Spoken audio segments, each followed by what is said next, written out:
Yo yo yo yo yo yo yo yo yo yo yo yo yo yo yo yo yo yo yo yo.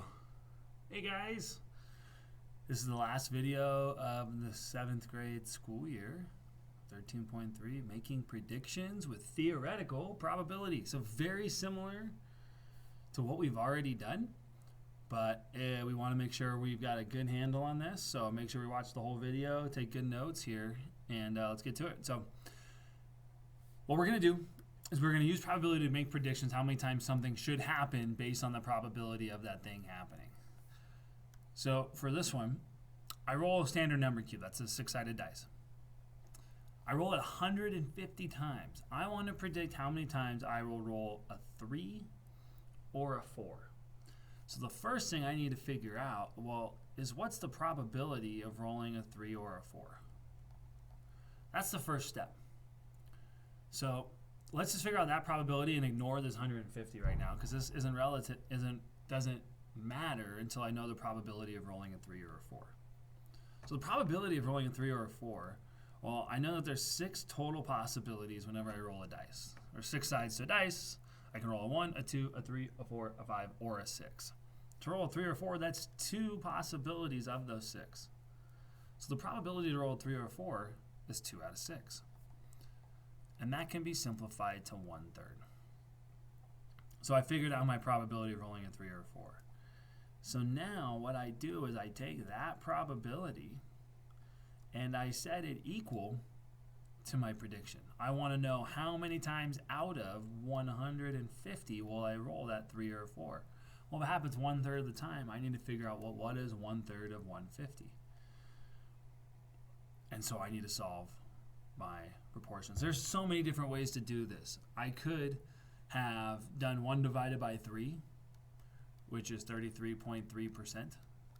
And then I could take that number and multiply it by 150. Because 1/3 is 33%. So that means I have a 33.3% chance. I can multiply that by 150. I could have set up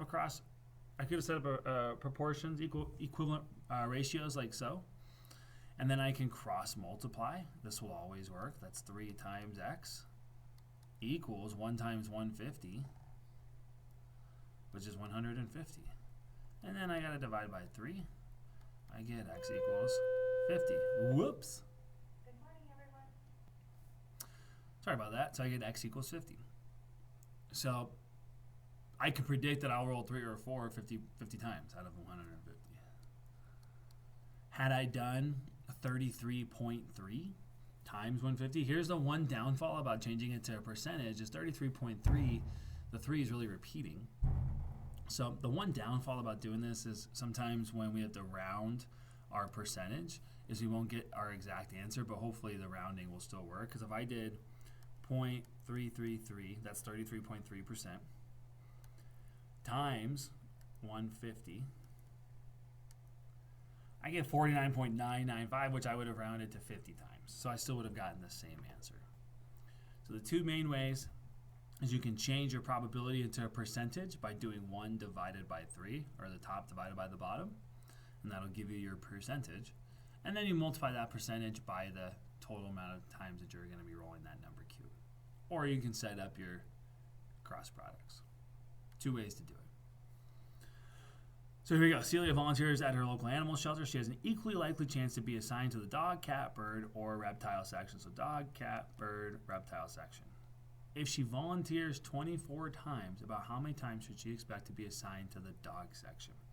So first, I need to figure out the probability that she will be assigned to the dog section. So the total possible outcomes, if she has 1, 2, 3, 4 sections she can be assigned to, and the dogs are 1. So there's a 1/4 chance that she will be assigned to the dog section.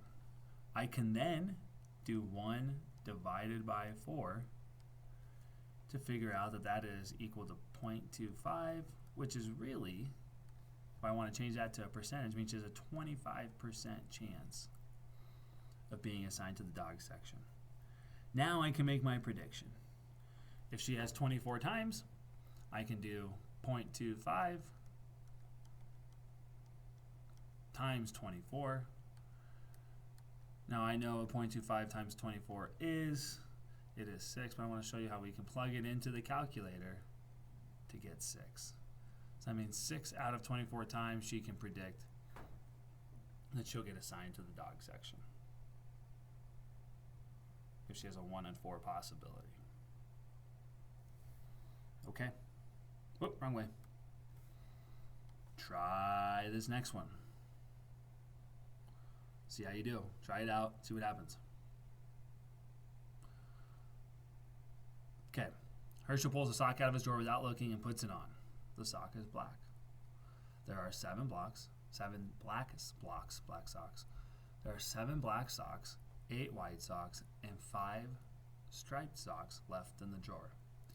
He pulls out a second sock without looking. Is it likely that he will be wearing matching socks at school? So we need to figure out what is the probability that he pulls out another black sock. So you pulled out 1 black sock, so I need to figure out what's the probability they pulled out a second black sock. Well, let's figure out the total possible outcomes. 7, 8, and 5. 7 plus 8 is 15, plus 5 is 20. And then how many black socks are left? Is 7. So that is 7 out of 20. That is simplified. To figure out a percentage, I can do 7 divided by 20. That gives me 35%. 0.35 is 35%. So there's a 35% chance that he's wearing matching socks since there's 7 black socks remaining out of the 20 total socks. Is it likely that he will be wearing matching socks? I would say it is unlikely, because it's less than 50%. Okay, so it's more likely that he will not be wearing matching socks if he pulls one out randomly. Okay, if you haven't tried this one yet, try this one, okay? So pause it, try it on your own. There's no reason not to. So all 2,000 customers at a gym are randomly assigned a 3-digit code that they use to access their online accounts. The codes are made up of the digits 0 through 4, and the digits can be repeated. Is it likely that fewer than 10 of the customers are issued the code 103? So first, we need to figure out what are the total possible outcomes for these codes. How many codes are there possible? So if the numbers are 0 through 4, and that's for the first digit, the second digit, and the third digit,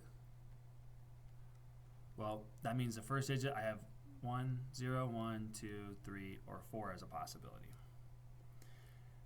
The second digit also can be 0, 1, 2, 3, or 4, and the third digit could also be 0, 1, 2, 3, or 4.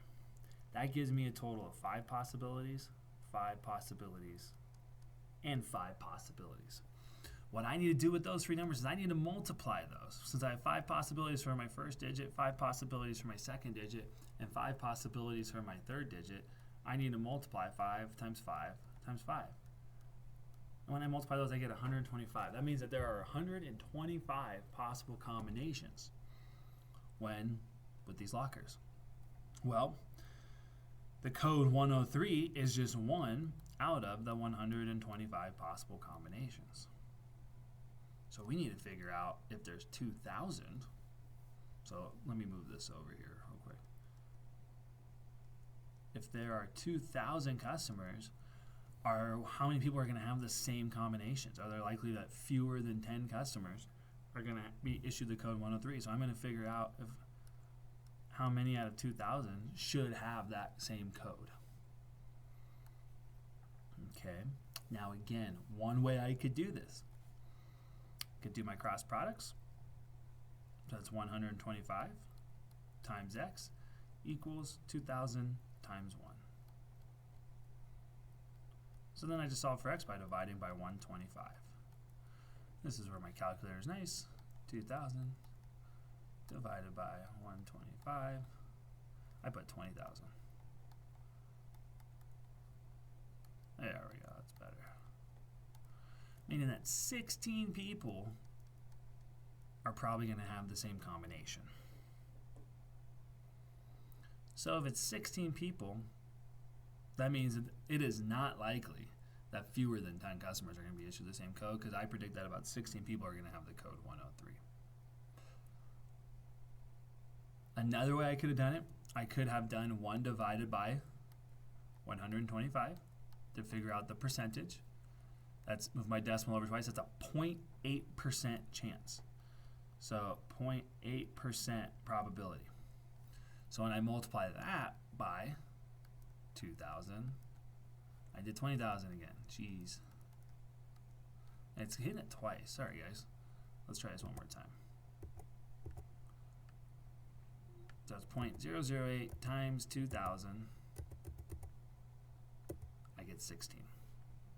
So another way to get there to make my prediction. Okay, guys. That's all I got for you. So nothing totally new. Everything that we're just bringing it all together in one last video. So things to remember: if your probability is 1 over 4, that is really just 1 divided by 4, which is 0.25, which is 25%. Okay, so it's just going through that sequence if you want to figure out the percentage of a probability. So then you can use that percentage and multiply. Okay, that's it. Thank you for watching. I hope this helped. If you guys have any questions, let me know. Gradius is out.